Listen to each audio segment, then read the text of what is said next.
नमस्कार दोस्तों, उषा की आवाज चैनल में आप सभी का स्वागत है। हमारी आज की कहानी है माँ का गुस्सा। मुकेश अपनी माँ से बहुत प्यार करता है। मुकेश के पिता नहीं है। उसकी माँ जब भी उसकी शादी की बात करती तो उसे डर लगता था। उसे लगता था कि उसकी पत्नी पता नहीं कैसी आए और माँ और बेटे को अलग कर दे।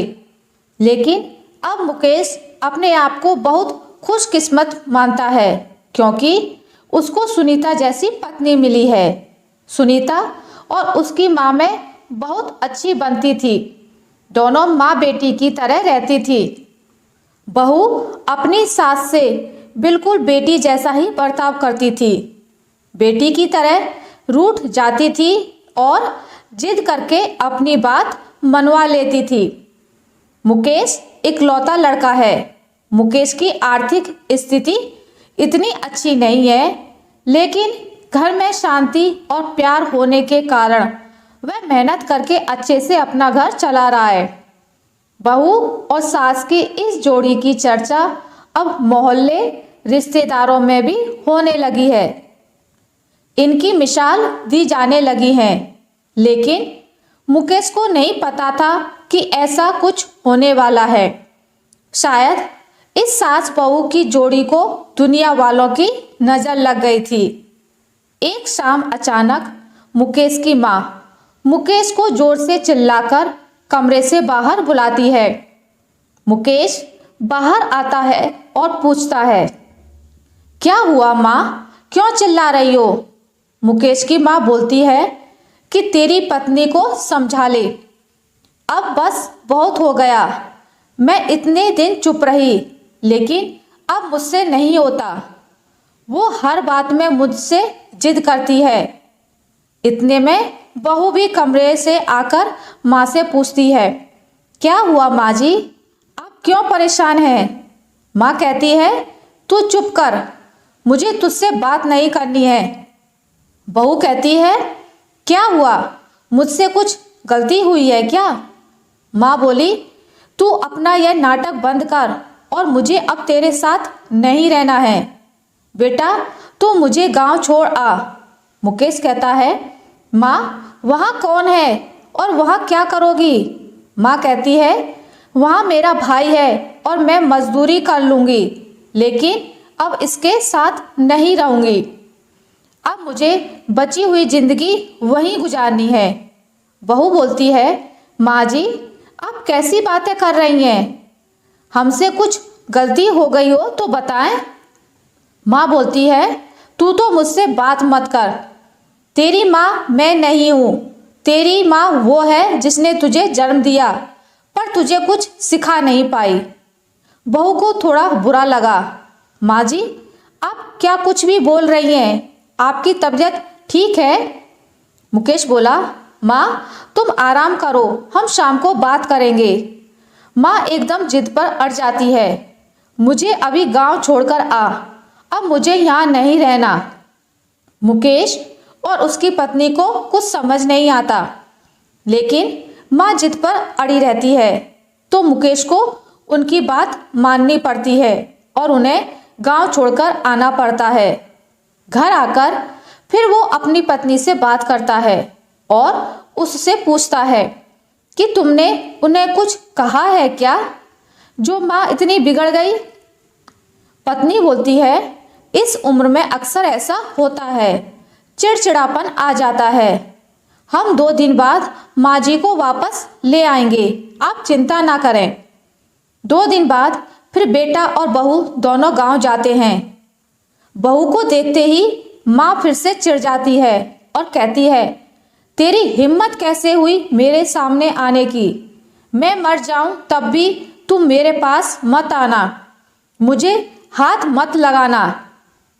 बहू को यह सुनकर जोर से रोना आ जाता है। वो रोते हुए कहती है, आप यह क्या अनाप शनाप बोले जा रही हैं? मैंने ऐसा क्या कर दिया जो आप इस तरह नाराज हो गई हैं? माँ जी वहाँ से उठकर कमरे में चली जाती हैं और दरवाजा अंदर से बंद कर लेती हैं। मामा जी भी उन्हें समझाते हैं, लेकिन वो नहीं मानती। बेटा और बहू वापस अपने घर आ जाते हैं। बहू अपने कमरे में बैठी रोती रहती है। मुकेश भी कुछ समझ नहीं पाता है। माँ को गए अब 15 दिन हो गए। अब तक इतने दिन तक उनसे दूर ना बेटा रहा ना बहू। मुकेश की पत्नी उन्हें फिर गांव जाने को कहती है और कहती है जैसा मैं बोलूं वैसा वहां जाकर कहना।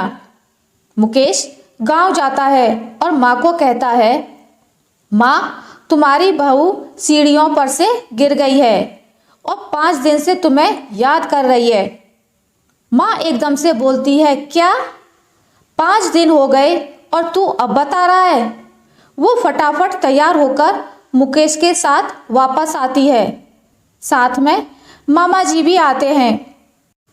माँ घर पहुंचकर जोर से पुकारते हुए दरवाजे से अंदर आती है, बहू बहू, और बहू के कमरे में जाकर बिस्तर पर सोई हुई बहू के गले लग जाती है और रोने लगती है। बहू भी माँ जी से मिलकर रोती है।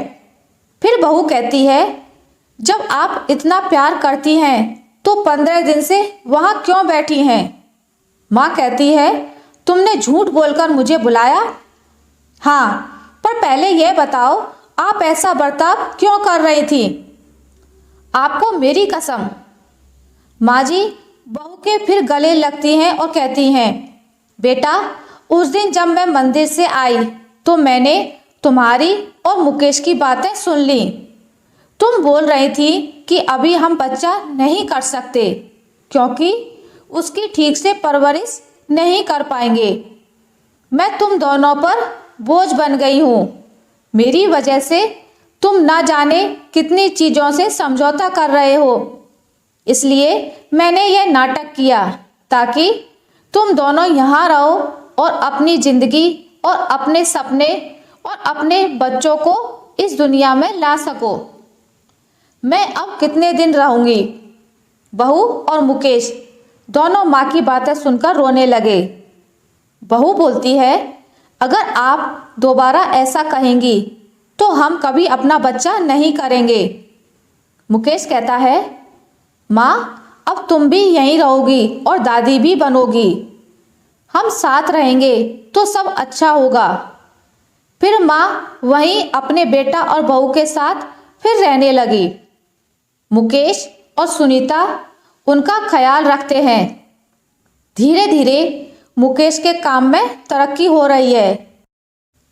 अब माँ जी की दादी बनने की तमन्ना भी जल्दी पूरी हो जाएगी। प्रेम हो तो सब मुश्किलों का हल निकल जाता है। आशा करती हूँ आपको मेरी आज की कहानी अच्छी लगी होगी। अगर आपको मेरी ये कहानी अच्छी लगी है तो इसे लाइक करें, ज़्यादा से ज़्यादा शेयर करें और अगर आप मेरे चैनल पर नए हैं तो इसे सब्सक्राइब करना ना भूलें।